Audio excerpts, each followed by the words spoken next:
The first winter without Daniel was the coldest of my life. Not because of the snow piling against the window panes, or the bitter wind that whistled through the harbor town, but because of the silence in my home. For nearly 40 years, Daniel's voice had filled these rooms. His laughter at the breakfast table, the way he hummed absent-mindedly while reading financial reports, even his habit of calling my name just to make sure I was close by. When he passed, that music vanished, and all that was left was the echo. I wasn't ready for the echo. I tried to hold myself together. I made the coffee each morning as if he might walk into the kitchen. I set 2 cups on the table out of habit, then removed one with a heavy heart. At night, I slept on my side of the bed, staring at the dent where his body once lay, wishing it could hold the warmth of him just one more time. People tell you grief comes in waves, but for me, it felt like the tide had gone out and left me stranded on the shore. Weeks after the funeral, my lawyer, Arthur, called me into his office. His tone had been unusually formal, even for him. I dressed in black again, though by then every dress in my closet felt like mourning clothes, and went to hear what Daniel had left behind. Arthur's office smelled of leather and cedar, the same as it had for decades. He handed me a stack of documents, his expression gentle. "Evelyn," he said softly. Daniel was thorough, as always. He made sure everything was prepared. My fingers trembled as I unfolded the will. I knew Daniel had been successful, but I hadn't realized just how vast his estate had grown. He had structured everything, the businesses, the properties, the investments, so that I, his wife of 40 years, would inherit all of it. When Arthur read the final tally, I almost couldn't breathe. $48 million. It wasn't just money. It was Daniel's life's work. Every late night at the office, every careful investment, every decision to reinvest rather than splurge. It was years of responsibility, of sacrifice, of vision. And now it was mine. Arthur must have seen the shock on my face. "He wanted you to have security," he said. "Not just for yourself, but so you could carry forward what mattered most to him. The harbor, the community, the foundation. He trusted you." Those words steadied me, but only just, because as I left his office, I already knew. Not everyone would see this inheritance as Daniel's trust. Some would see it as opportunity. And the first person to show his hand was my son. Michael arrived at my home 3 days later, unannounced, as the snow was still falling in heavy sheets. He didn't even take off his boots when he stepped into the living room. His wife, Clara, hovered behind him, her perfume sharp against the scent of pine from the Christmas wreath still hanging on the wall. "Mom," Michael began without preamble, "we need to talk about the estate." I gestured for him to sit, but he remained standing, his posture stiff with impatience. Her arms were folded, her gaze cool and expectant. "What about the estate?" I asked carefully. "You don't need all of it," he said bluntly. "Dad built that fortune for the family, not just for you. 48 million? That should be split. Claire and I have plans, investments. We could double it in a decade if you hand over what's fair." My chest tightened. The way he said hand over rather than share, the way he spoke of doubling wealth as if it were some board game. This was my son, the boy I rocked to sleep during thunderstorms, the boy whose scraped knees I kissed better. And here he stood, treating his father's legacy as if it were a bank account waiting to be plundered. I drew in a slow breath. "Your father left it to me, Michael. He trusted me to decide how it should be used. That was his choice." His jaw clenched. Clara interjected smoothly. "With respect, Evelyn, maybe Daniel thought you'd be too overwhelmed to manage it all. Michael knows finance. He's ready to take the reins. You've done enough." The words stung more than they should have. "You've done enough." As if a lifetime of partnership, sacrifice, and quiet labor had earned me the right to step aside, nothing more. I straightened in my chair. Your father wasn't confused. He was deliberate. He wanted me to continue what we started together. That's what I intend to do. His eyes hardened, but there was a flicker of something else there. Frustration, maybe even disbelief. He wasn't used to hearing no. "You're making a mistake," he said finally, his voice low and clipped. "This money could change everything for us. For me." I looked at him, really looked at him. His tailored coat, the gleam of his watch, the restless tapping of his foot against the rug Daniel had loved. And I realized something. He didn't see the inheritance as responsibility.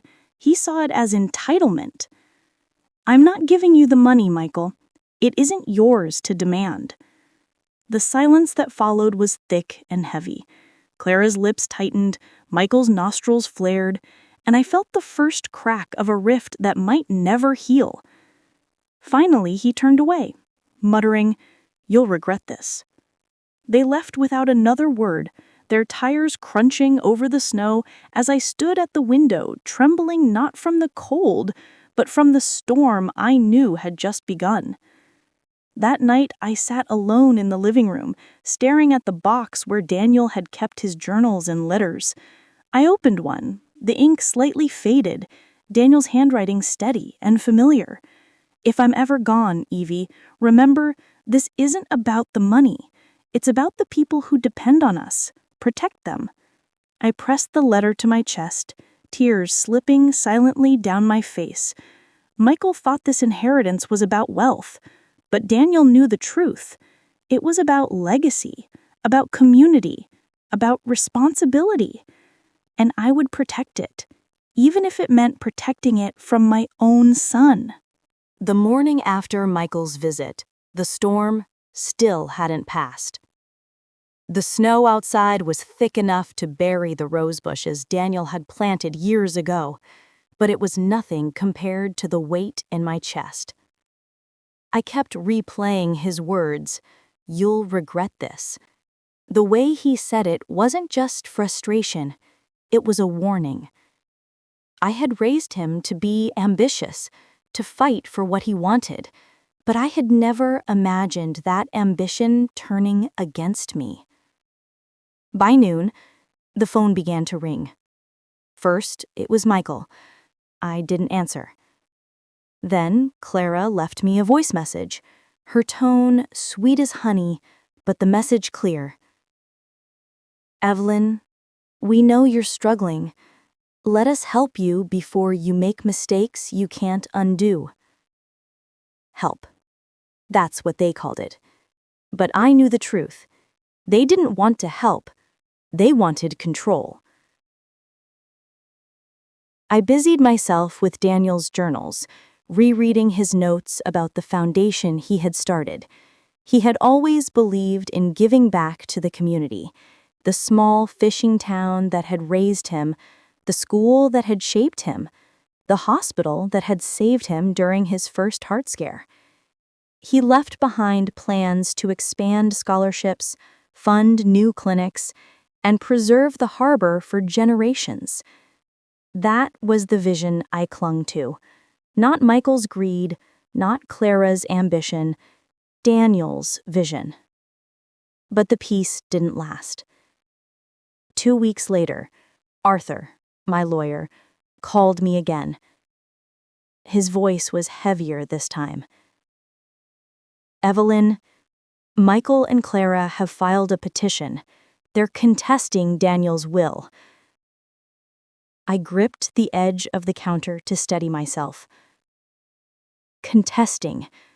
On what grounds? "They're claiming undue influence," Arthur explained gently. "That Daniel wasn't of sound mind when he signed the documents, that he wouldn't have intended to leave you everything." For a moment, I couldn't breathe. Daniel had been clear, meticulous, deliberate. The idea that his mind was in question felt like a betrayal of the man himself. Arthur continued, "I've seen this before. They're hoping you'll be intimidated, that you'll settle just to avoid the court battle." My knees threatened to give way. Settling would mean handing them part of the fortune, giving them exactly what they wanted. But fighting would mean dragging Daniel's name through legal mud, reliving every detail of his final months. That night, I sat in the quiet of my living room, staring into the fire. I whispered to the empty chair beside me, "Daniel, what do I do? They're your son's hands, but Clara's voice behind them. Should I fight, or should I yield?" The flames crackled, as if offering no answer. But deep down, I knew what Daniel would have said. Protect it. Protect them. So, I called Arthur the next morning. "We'll fight," I told him, my voice steadier than I felt. The days that followed were a blur of meetings and paperwork. Arthur gathered evidence, Daniel's medical records, testimonies from doctors and colleagues, proof that he had been in full control of his faculties when he signed his will. Each piece of evidence felt like a stone I stacked into a wall around his legacy. But Michael didn't stop. He called family members, painting me as selfish, accusing me of hoarding wealth that should belong to all of us. Some relatives believed him. Others stayed silent. And soon the whispers reached the town as well. At the grocery store, I heard two women murmuring near the bread aisle. "She's sitting on millions," one said, "and her own son's out in the cold. Can you imagine?" I wanted to scream that it wasn't about money, that Daniel's vision mattered more than anyone's greed. But instead, I lowered my head and walked on. The loneliness pressed heavier with each passing day. Grief had already left me isolated, and now betrayal threatened to finish the job. Until, one evening, a knock sounded at my door. It was Margaret, Daniel's sister. She had driven through the snow just to see me. Her eyes were kind but determined. "Evelyn," she said, stepping inside with a gust of cold air, "I've heard what Michael is doing, and I won't stand by." Tears pricked my eyes as she placed a folder on the table. Inside were letters, years' worth of correspondence between her and Daniel. Letters where he spoke proudly of his plans, his trust in me, his certainty about how the estate should be handled. "These are his words," Margaret said. "No court can deny this." I hugged her tightly, the first warmth I had felt in weeks. For the first time since Michael's betrayal, I didn't feel entirely alone. The first court hearing was brutal. Michael sat across from me, Clara at his side, their lawyer sharp as a blade. He painted a picture of a grieving widow manipulating her ailing husband, twisting his intentions, hoarding what should rightfully belong to her son. I wanted to cry, to shout, to collapse under the weight of the lies. But I sat straight, clutching Daniel's letters in my lap, reminding myself, protect it, protect them. When it was my turn, Arthur presented Daniel's medical records, testimonies from his doctors, and finally, Margaret's letters. He read aloud Daniel's own words, his belief in my judgment, his insistence that the fortune should serve the community, not individual greed. As the words filled the courtroom, I saw Michael's expression falter for the first time.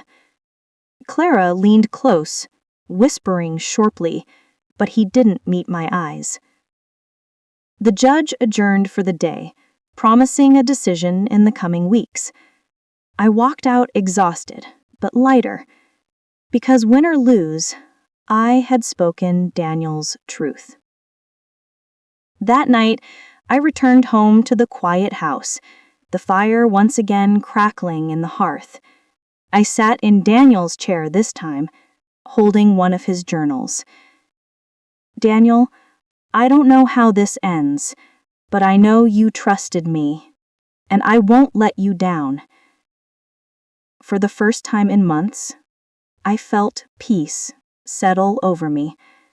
Fragile, but real. But deep down, I also knew Michael and Clara weren't finished, and the storm was far from over. The weeks after the first hearing stretched on like an endless winter.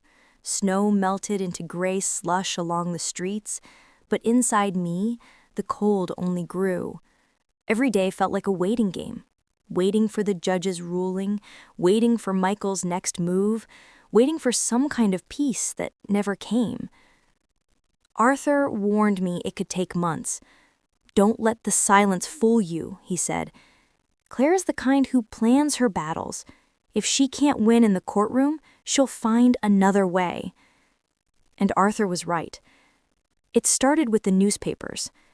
One morning, I opened the local gazette and nearly dropped my teacup. There on the front page was a headline that read, "Wealthy widow withholds millions from her only son."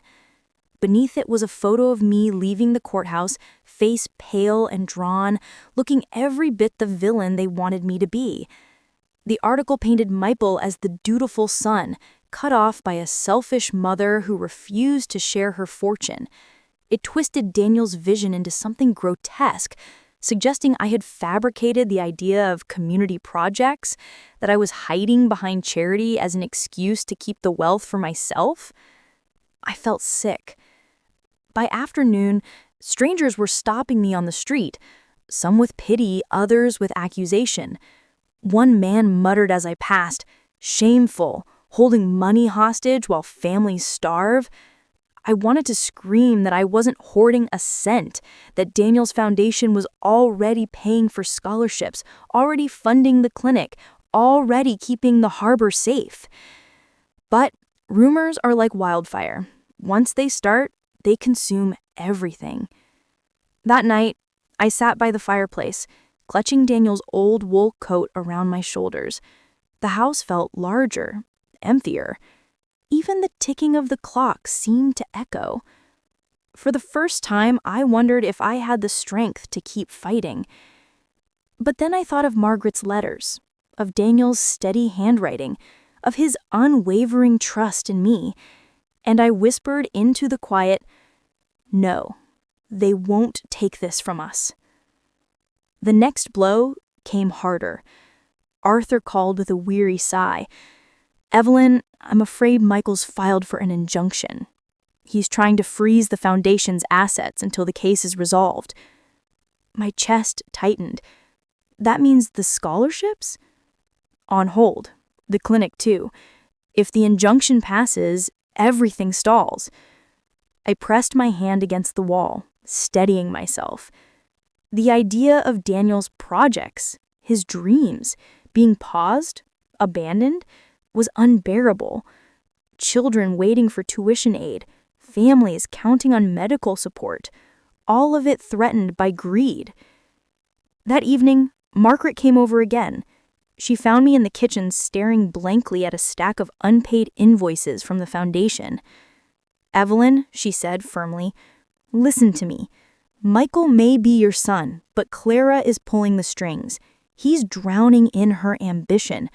But you're Daniel's compass now. If you lose your way, everything he built will crumble." I nodded, tears burning in my eyes. Margaret's words were harsh, but true. The court hearings resumed in early spring. By then, the air was damp with the smell of thawing earth, but inside the courthouse, everything felt brittle and sharp. Michael avoided my eyes now. He walked past me with his jaw tight, his hand gripping Clara's arm. She always looked immaculate. Dark suits, pearl earrings, a smile just wide enough to charm the jury.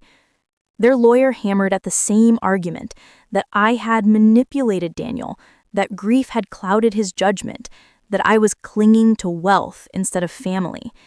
Each word felt like a dagger aimed not just at me, but at Daniel's memory. When Arthur's turn came, he brought out the letters again. He had me read one aloud, my voice trembling but steady. To my dearest sister Margaret, if anything happens to me, know that I've left everything in Evelyn's hands. She understands what must be done, and I trust her more than anyone. The foundation must endure. It's our legacy, not just mine. The courtroom was silent when I finished. Even the judge leaned forward slightly, his eyes thoughtful. But Clara was quick to strike back. She leaned over to Michael, whispering fiercely, and moments later their lawyers stood again. Letters can be forged, he said coldly. Affection can be exaggerated. What matters is fairness. Should one woman hold $48 million while her son, Daniel's only child, is left with nothing? The words stung. I saw Michael's eyes flicker toward me then, a flash of conflict, gone as quickly as it appeared. Clara squeezed his hand, and his gaze hardened once more. That night, I walked down to the harbor, the place where Daniel and I had spent so many evenings watching the sun slip below the waves. The boat swayed gently in the water, their rigging clanging softly in the wind. I closed my eyes and remembered Daniel's voice. Money is just a tool, Evelyn. It's not the goal. The goal is what you build with it. And I knew I couldn't let fear guide me. Not fear of losing Michael, not fear of the town's whispers, not even fear of poverty. What mattered was honoring Daniel's compass. A week later, Michael made his most shocking move yet. Arthur arrived with a grim look. Evelyn, they filed a motion to remove you as trustee of the estate. My stomach dropped. Remove me? On what grounds? They're claiming you're unfit, that your age and grief make you incapable of managing such a large fortune. They want the court to appoint Michael as trustee instead. The room spun. To be declared unfit, to have the court strip me of the role Daniel entrusted me with, it was the ultimate betrayal. Arthur placed a steady hand on mine. We'll fight this, but Evelyn, you need to prepare yourself. This is their strongest play yet. That night, I couldn't sleep. I wandered the halls of the house, touching the photographs on the walls, Daniel smiling at the harbor, Michael as a boy holding his first fishing rod, the three of us together on a long-ago Christmas morning. I wanted to believe that deep inside, my son still loved me, that Clara hadn't erased all the goodness in him. But as I stared at his young face in the photographs, I wondered if love was enough to bridge the canyon that greed had carved between us. The only answer came in the silence. The next morning, I dressed carefully for the hearing. I pinned Daniel's silver hairpin in my hair, a small ritual of strength. As I stepped into the courthouse, I felt the eyes of strangers on me again, some sympathetic, others judgmental. Michael was already there, looking tense, his jaw clenched. Clara sat beside him, composed and confident, her hand resting lightly on his. The judge entered, and the hearing began. This was no longer just about money. It was about identity, dignity, and the question that had haunted me since Daniel's death. Would I be strong enough to protect his legacy, even when it meant standing against my own son? The answer, I realized, as I gripped the hairpin, was yes. Because boundaries aren't walls to shut people out. They are the shores that keep you from washing away. And I refused to disappear. The courtroom was tense that morning. Every bench was filled. reporters scribbling in notebooks, townsfolk whispering behind their hands, foundation workers watching with anxious faces. The hearing to determine whether I was fit to manage Daniel's estate had become the talk of the city. Arthur leaned close and whispered, "Stay calm. Let Clara dig her own grave." I nodded, though my hands trembled slightly against the polished wood of the table. Clara's lawyer began his assault. He spoke in measured, confident tones. Evelyn Miller is 72 years old. She is grieving, emotional, and vulnerable. She has no business acumen and no financial expertise. Entrusting $48 million to her is not just reckless, it is destructive. The rightful heir, Michael Miller, Daniel's only son, should be appointed trustee. His words rippled through the courtroom like poison. I watched as Clara sat tall, her pearl earrings glinting, her smile serene. Michael shifted uneasily beside her, but he didn't look at me. Arthur stood. "Your Honor, this is not about Evelyn's competence. This is about greed. Daniel Miller left explicit instructions. He trusted his wife, not his son, to manage the estate. Why? Because Evelyn has lived her entire life by his side, building the foundation, understanding his vision. This isn't about business spreadsheets. It's about integrity, legacy, and trust." He turned to me. "Mrs. Miller, would you please tell the court how you have managed the estate since your husband's passing?" I stood, smoothing my skirt, heart pounding. "My husband believed money was a tool," I began softly, my voice trembling but clear. "Not for power, not for vanity, but for people. Since his passing, I have honored that. The foundation has already funded scholarships for 20 students, paid for a children's health clinic, and expanded harbor protections. Every cent accounted for, every cent aligned with Daniel's compass." I paused, holding the judge's gaze. If grief disqualified a widow, then no woman would ever be trusted with her husband's legacy. Grief is not weakness. It is love that has endured loss. And love is the greatest compass of all. The courtroom was silent. Clara's lips pressed thin, but Arthur wasn't finished. He called witnesses, foundation workers, a nurse from the clinic, even one of the scholarship students. Each testified to the impact the foundation had already made. One by one, they painted a picture of hope, stability, and faithfulness. Finally, the judge leaned back in his chair, eyes thoughtful. "I've heard enough. I will take a recess to deliberate." The break was agony. Margaret sat beside me in the hallway, her hand warm on mine. "Whatever happens, Evelyn, you've already won. Daniel would be proud." I nodded, though my fear still gnawed at me. What if the court stripped me of everything?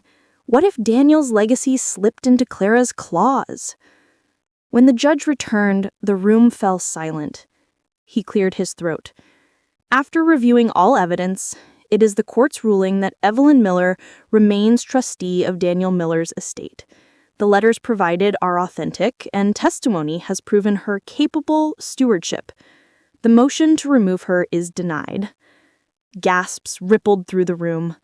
I felt my knees weaken with relief. Arthur grinned, squeezing my arm. Margaret let out a shaky laugh of joy. But Clara? Clara's mask cracked. Her smile froze, her eyes narrowing into slits of fury. Michael slumped back in his seat, as if the air had been punched from his lungs. The judge wasn't done. Furthermore, the court strongly advises the petitioner, Mr. Michael Miller, to reconsider his priorities. This courtroom is not a battlefield for entitlement, but a place of law and justice. Case adjourned. His gavel fell, echoing like thunder. Outside the courthouse, reporters swarmed. Microphones thrust toward me, questions shouted. "Mrs. Miller, how do you feel? Will you reconcile with your son? Is the fortune safe from family interference?" I didn't answer them. I simply looked into the cameras and said, "This money was never mine to keep. It was Daniel's, and it belongs to the people who build this community. That's the only story that matters." The flashbulbs popped, but my words felt like a shield. In the weeks that followed, Clara disappeared from town gossip. Some said she returned to her wealthy family. Others whispered she was plotting lawsuits elsewhere. Michael came once more. It was late evening when he knocked on my door. I almost didn't answer, but something in me needed closure. He stood there, shoulders hunched, his face lined with exhaustion. For the first time in months, Clara wasn't by his side. "Mother," he began, his voice hoarse. I don't know what to say." I folded my arms, bracing myself. "Then perhaps it's best you don't say anything." He winced. I thought I was fighting for what was mine, but maybe I was just fighting because Clara told me to. My heart ached at his words. He was still my son, still the boy I'd once cradled, still the young man Daniel had been so proud of. But trust, once shattered, doesn't mend overnight. I said quietly, "You chose greed over family, Michael. You tried to take your father's compass and break it." He lowered his head. "I know, and I don't expect forgiveness. I don't want to lose you forever." Tears stung my eyes. I wanted to reach for him, but I remembered Daniel's words. Boundaries are not walls. They are shores. "I will always love you," I whispered, "but love does not mean surrender. If you want to be in my life, you will respect Daniel's legacy. No more lawsuits, no more battles. Only then can we start again." Michael nodded slowly. He didn't promise, but he didn't argue either. When he left, I felt a fragile hope stir. Not certainty, but possibility. Months passed. The foundation flourished. The clinic opened its doors, the scholarships grew, and the harbor stood safe under new protections. Daniel's vision was alive, stronger than ever. On the anniversary of his passing, we held a ceremony at the harbor. A bronze plaque was placed on a bench overlooking the water. It read, "In memory of Daniel Miller, Captain, husband, friend. He kept the harbor safe." I sat there for a long time, the silver hairpin in my hair, watching the gulls wheel above and the waves crash below. And for the first time since his death, I felt peace. Not because the battle was won, but because I had chosen the compass. That night, I sat by the window with a cup of chamomile tea. The light from the harbor flickered across the water. On my desk, Daniel's letters lay neatly bound, a testament to love and trust. I thought about the journey, the betrayals, the battles, the boundaries, and I realized something. Freedom is not found in wealth. It is found in the strength to choose your course, even when the wind turns against you. I raised my teacup softly, whispering into the quiet, "We did it, Daniel. The compass is safe." And for the first time in a long time, I slept without fear.